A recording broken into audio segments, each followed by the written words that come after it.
Chapter 24. Caught!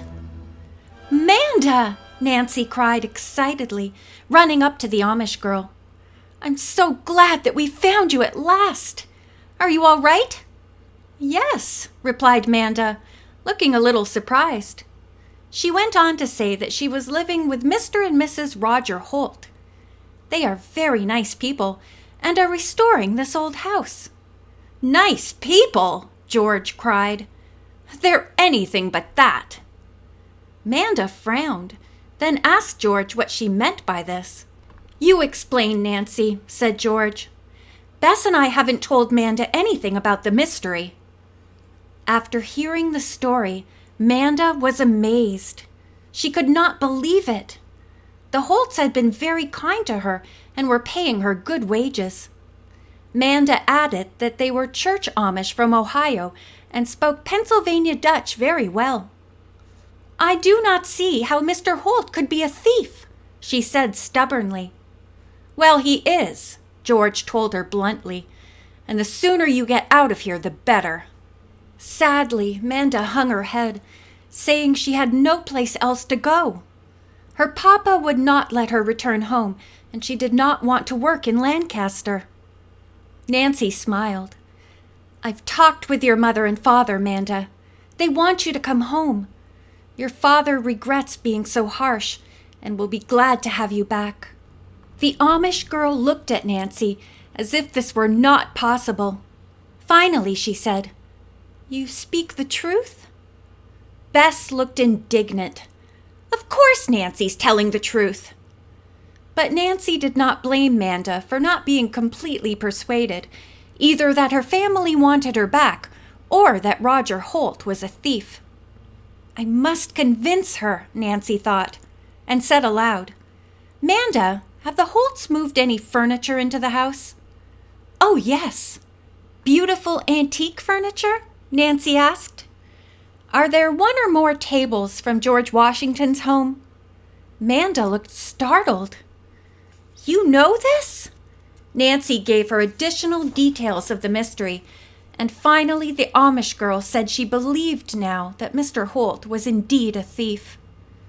She would leave the Holts' employ immediately, but she did not want to report them to the police. "You will have to do that," she said to the young sleuth. Suddenly, Nancy recalled the boy who had been painting the hex sign on the witch tree and asked Manda who he was. "He is a harmless boy who cannot hear or speak," the Amish girl answered. "Todd lives here too. Mr. Holt writes out everything for him to do. Todd is not very smart, but he is a good worker." "Did Mr. Holt ask him to paint the symbol on the tree?" Nancy queried, telling of the strange way in which it was being done. Manda nodded. Mr. Holt had claimed it was a hex sign used by his family years before. He was very proud of it and planned to have the hex sign painted on the barn and various other places when he restored the farm. He told Todd to paint the symbol on a tree, but not to let anyone see him. Manda laughed. "The poor boy probably hid when he saw you coming, but tried to go on with his painting." The girls smiled. Then Nancy asked Manda how she had located the farm. The Amish girl revealed that Mr. Holt had not given her very clear directions when he had suggested she come to work for them. All he said was that the house was near the old Schnitz. I could find it by looking for 2 witch trees. "Is there really such a thing as a witch tree?" Bess asked. "We thought it was just a nickname for a tree with witch's broom growing on it." "That is right," Manda replied. "I figured Mr. Holt's meant an old tree with hex bays near the Schnitz. I asked lots of people where the Schnitz was, but nobody seemed to know. Then I met an old man on the road and he told me to come here. When I saw the witch trees, I knew this was the right place." Suddenly, Manda looked around her, a frightened expression coming over her face. She said all of them should leave at once. "You mean before Mr. and Mrs. Holt catch us?" George put in. "Not exactly," Manda replied, "but they will be back this evening. I want to be far away when they drive in." The fact that the Holts were not at home pleased Nancy. This would give her a chance to make a positive identification of the furniture before reporting the Holts to the police. "Please show us first where the antiques are," Nancy requested. "All right, but we must hurry," Manda said, starting for the house. Nancy walked alongside her and asked the girl if she had ever heard of an old secret connected with the farm. Manda shook her head. Nancy pursued the subject. "Manda, did you ever overhear the Holts say anything about a mystery connected with the place?" Again, Manda said no. Then Nancy asked her if she had screamed while running in the woods near one of the smaller houses on the property. Manda smiled. "Oh, that was Mrs. Holt," she replied. "She saw a stray dog." Manda was amazed to learn that the three girls had been so close to the farm such a short time before. When Nancy told her about the attic episode, Manda said this would account for Mr. Holt's coming into the house with his hair and clothes very dirty. He had said that he had been in the attic of a relative's house looking for an old family Bible, which he had heard about the day before. The Amish girl opened the rear door of the farmhouse. In the kitchen were just a few pots, pans, and dishes. Manda explained that the Holts, since they planned to redecorate the house completely, had brought in only 4 cots and the antique furniture. The antiques had been stored in 2 attic storage rooms because the painters would start work soon. "Mr. Holt told me never to mention the furniture because someone might try to steal it," Manda explained. George said in disgust, "A clever cover-up." "Shall we go upstairs now?" Manda asked. "Yes," said Nancy. "I have a list with me of the furniture stolen from the Follett mansion in River Heights. I'll see if the pieces here seem to be the same ones." The 4 girls climbed 2 flights of stairs to the attic. Here there was a center hall with a window in the rear. A storage room opened off each side of the hall. Nancy noted the heavy Dutch doors, which had unusual type locks. They were made of iron and were fully 6 inches square.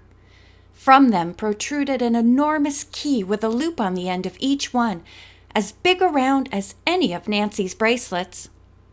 Manda unlocked one of the doors. In the light from the hallway and from a small ventilator at the far end of the room, the girls could see several pieces of old furniture. Nancy went from one to another, eyeing them carefully. After looking them all over, she said, "I'm sure these pieces came from Mrs. Follett's home. But Manda, none of the George Washington tables is here." "They are across the hall," the girl replied. "Mr. Holt said they were the most valuable and put the tables by themselves." She unlocked the other storage room and the girls went inside. There were 4 George Washington tables. Nancy surmised that probably 2 of them were genuine, the other 2 the copies Mr. Zinn had made. So Roger Holt had found the valuable matching cherry table. Nancy asked Manda if she knew where it had come from. "Mr. Holt said he bought it at a New York antique shop." "Well," she said, smiling, "our search is ended." "I'm glad," Bess sighed. "You deserve a lot of credit, Nance. But it will be a relief to wind up this case." "And I vote for that too," said George. "Although it has been a lot of fun. Congratulations, Nancy." "I never could have done it alone," the young detective spoke up quickly.